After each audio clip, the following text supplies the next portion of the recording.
The Prince of Wales has a key role in the coronation. He succeeds me as Duke of Cornwall and takes on the responsibilities for the Duchy of Cornwall, which I have undertaken for more than 5 decades. Today, I am proud to create him Prince of Wales. The announcement that shook the nation. The United Kingdom has witnessed many royal announcements throughout its history. Births, marriages, tragedies. But this was different.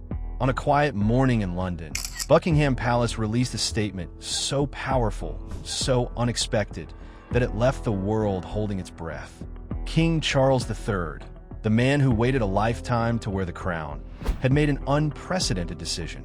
He was stepping back, and in a move no one saw coming, he was naming his eldest son, Prince William, as the new king of the United Kingdom. This wasn't just a royal reshuffle. It was the rewriting of a nation's destiny. A whisper becomes a storm. It began as a whisper among royal correspondents. Late-night phone calls, hurried meetings, and subtle movements inside the palace.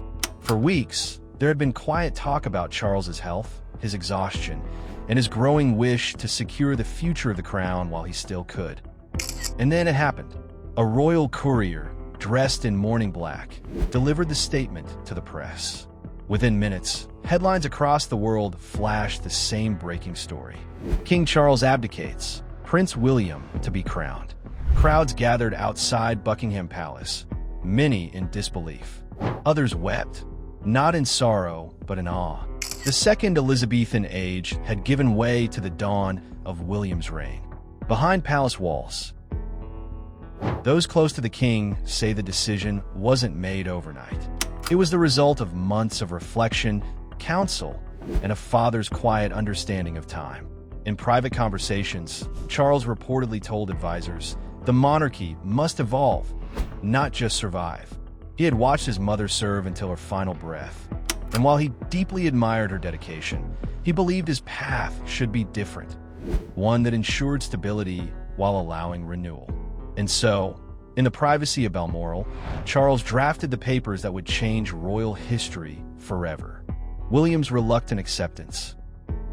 When the king shared the news with his son, those present described an emotional scene, not of triumph, but of tears.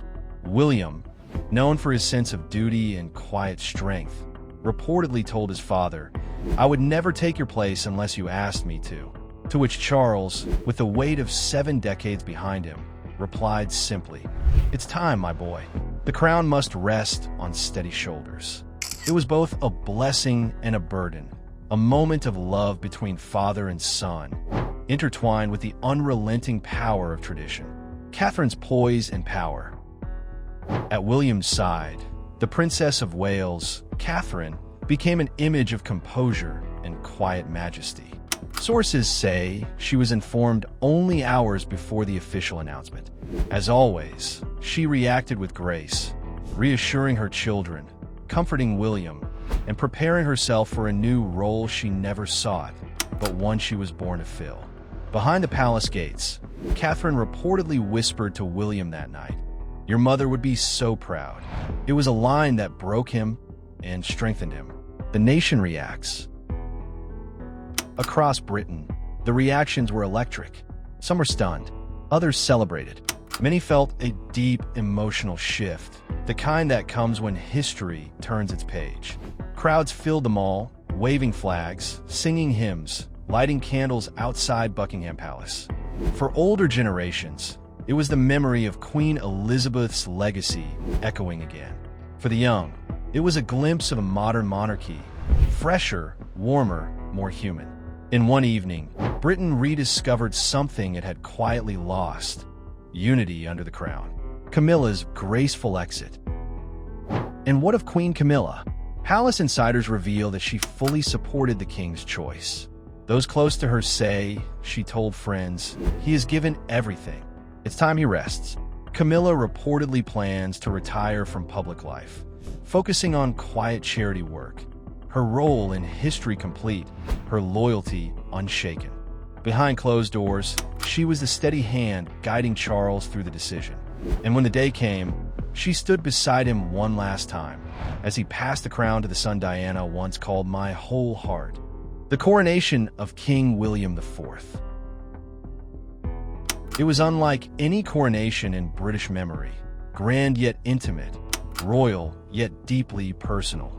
Held at Westminster Abbey, the ceremony drew leaders from every corner of the world. But for those inside, it felt like something sacred, not a spectacle, but a renewal. When the Archbishop placed the crown upon William's head, silence filled the abbey. Then came a thunderous chorus, God save the King. Catherine, radiant in white and gold, looked on with tears in her eyes. Prince George, the young heir, watched closely, the future watching the present unfold. And above them, sunlight broke through the stained glass, illuminating the new king in a golden glow. A kingdom transformed. William's first words as king struck the world with emotion. I accept this crown not as a symbol of power, but of service. My mother taught me compassion. My father taught me duty. May I honor them both. It was a speech that bridged generations, blending Diana's heart and Charles's wisdom. In that moment, the monarchy didn't just feel ancient, it felt alive again.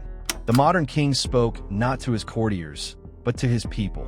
And for the first time in years, Britain felt proud, united, and seen. The king in waiting no more. For 70 years, Charles waited for the throne, and for 2 years, he wore it with quiet dignity. But his greatest legacy may not be his reign. It may be his decision to end it gracefully. In choosing to step aside, he gave his son and the monarchy a new beginning. He gave the world the image of humility from a king who understood that crowns are borrowed, not owned. And in doing so, he reminded us all that even within the most ancient institutions, love and legacy can prevail over pride. A new dawn over Britain. As the sun rises over Windsor and the Union Jack waves once more above Buckingham Palace, a new era begins.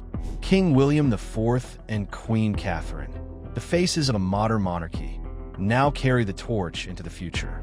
Charles's chapter closes not in failure, but in grace. A father's love became a nation's gift. History will remember this not as a transfer of power, but as a moment of rebirth, when a monarchy found its soul again. And somewhere, perhaps, the spirit of Diana smiles, proud of the man her little boy has become.